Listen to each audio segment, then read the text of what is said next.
Onaj klipan sa dogledom opet sija. Ej, astronome, pazi da ti ne ispadnu oči.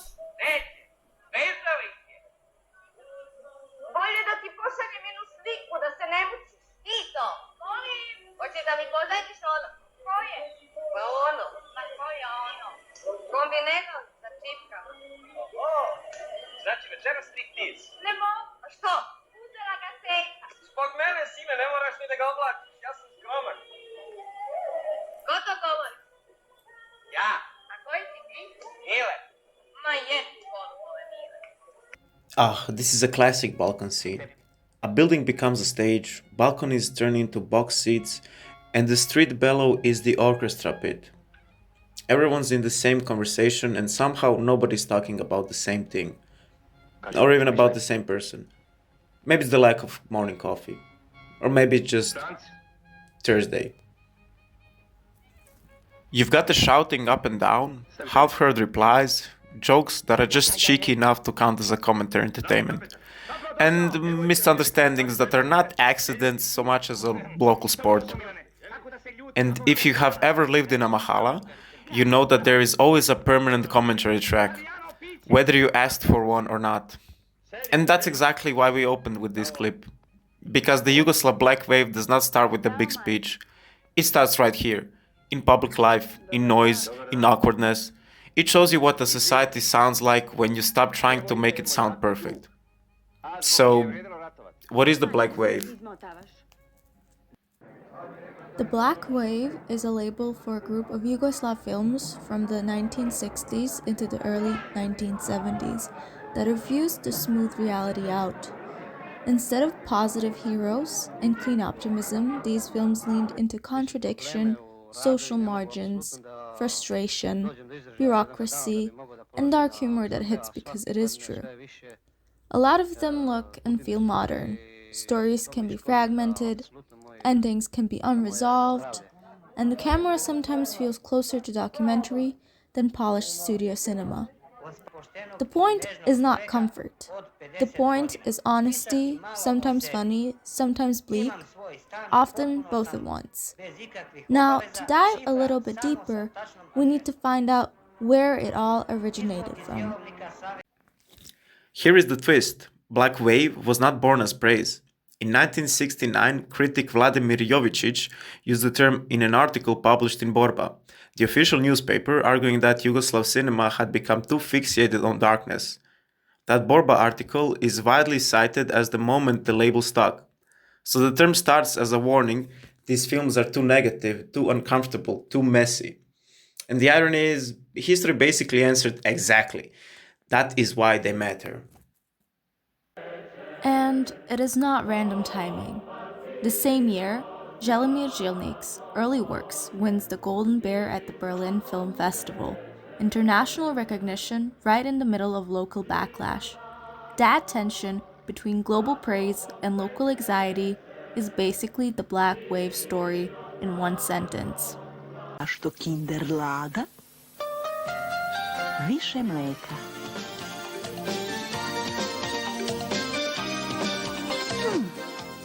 Više lešnika, više ukusa, više za vašu decu. Kinder Lada.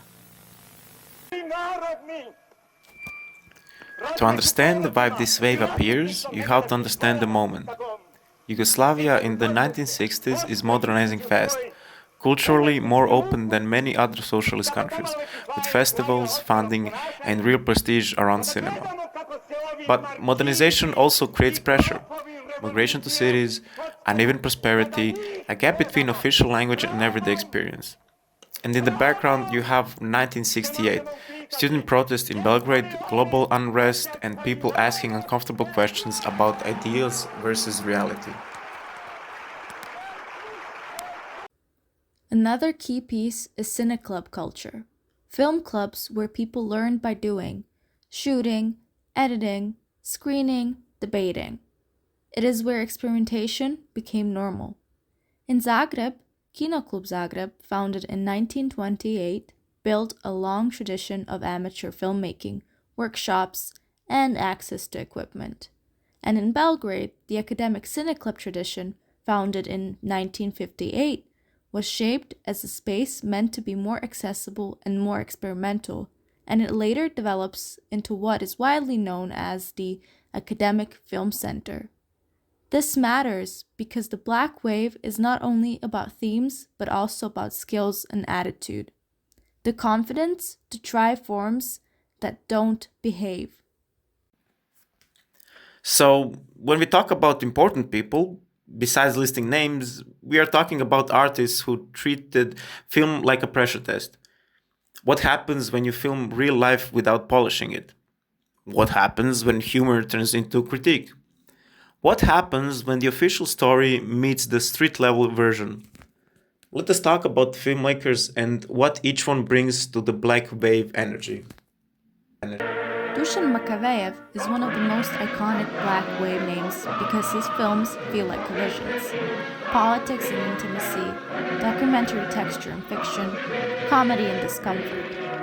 A key work is Mysteries of the Organism, released in 1971. It is famous for mixing documentary elements with fiction and for pushing taboo topics for its time, especially in how it links politics to personal freedom and the body. The film was banned in Yugoslavia after initial screenings, and the ban lasted for years.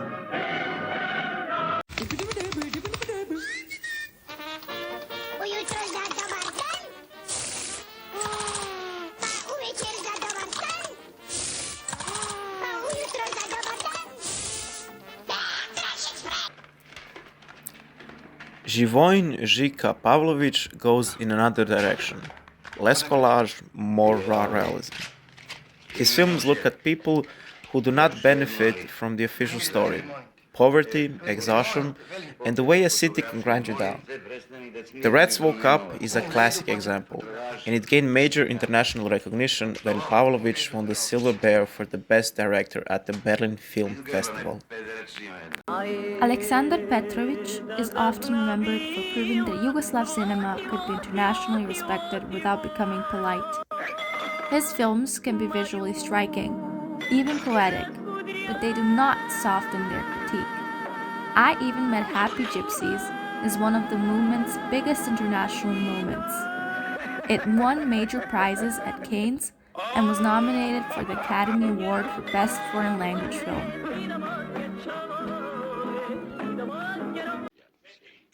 Miroslav Mika Antic is a great reminder that this wave was not only made by film people. He was a major poet and artist, and his films bring a different texture, more symbolic, more atmospheric.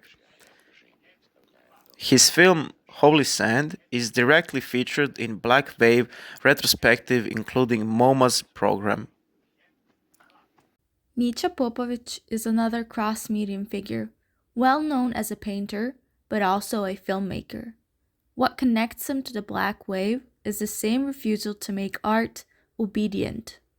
His film, The Man from the Oak Forest, is explicitly linked to the Black Wave in film histories and listings. Lordan Zafranovic is often discussed as a major figure connected to that broader Black Wave spirit, especially through his early experimental work and the way he returns to history as something unresolved. And while some of his most famous films come a bit later than the classic Black Wave window, they still carry that same impulse: cinema that refuses to turn trauma into a clean myth. A key example is Occupation in 26 Pictures.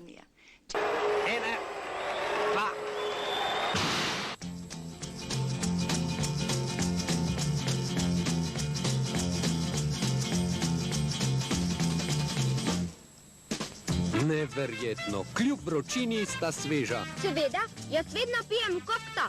Kje sta jupi? Kokta, okusna in aromatična brezalkoholna pijača. In jupi, naravna oranžada z vitamini. Osvežitev za staro in mlado, kokta in jupi. So why exactly did these films trigger backlash? Well, because they break the cultural contract that cinema should confirm the ideal image of society. Instead, they point the camera at what is inconvenient, alienation, hypocrisy, bureaucracy, poverty, plus taboo topics like sex and war. And they do it with dark humor that feels too close for comfort. And it is how they show it. Fragmented stories, characters without heroic arcs, endings without neat closure. Sometimes the film does not give you a moral, it gives you evidence. That is why Black Wave was originally a label meant to discredit the movement. This is unhealthy. This is too negative. If the opening clip felt familiar, that is the point. The Black Wave did not invent Balkan life, it just filmed it without polite editing. It is a cinema where jokes travel fast, misunderstandings become normal, and public space turns into theater. But underneath the laughter, you hear something sharper, the sound of society arguing with itself. And that is why these films still matter. Not because they are dark, but because they are brave enough to be specific about people, about systems, about what it gives you when life doesn't match the official story.